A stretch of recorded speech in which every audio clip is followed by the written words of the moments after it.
25મી કલમ.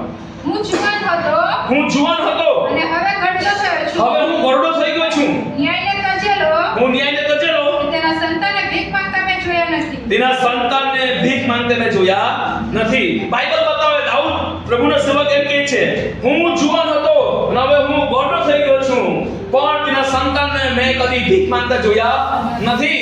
પ્રભુના લોકો, ઈસુ મસીહના લોકો કોઈ ભીખ માંગતા નથી. તમે સ્ટેશન પર જાઓ કે તમે ડેપોમાં જાઓ કે પછી તમે મુસાફરી કરો કે જ્યાં જાઓ ત્યાં, પણ ઈસુના લોકો કોઈ ભીખ માંગતા નથી.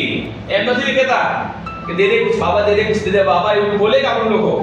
ઈસુના લોકો કોઈ ભીખ નહીં માંગે, કેમ કે ઈસુ તેના લોકોને પૂરું કરનાર પરમેશ્વર છે. જેનું પૂરું નહીં થાય તે લોકો ભીખ માંગે, પણ જેનું પૂરું થાય છે તેઓ ભીખ માંગતા નથી. એનો મતલબ કે પ્રભુ ઈસુના લોકો કદી ભીખ માંગતા નથી, કેમ કે તેનું પૂરું કરનાર તેનો પરમેશ્વર તેની સાથે છે.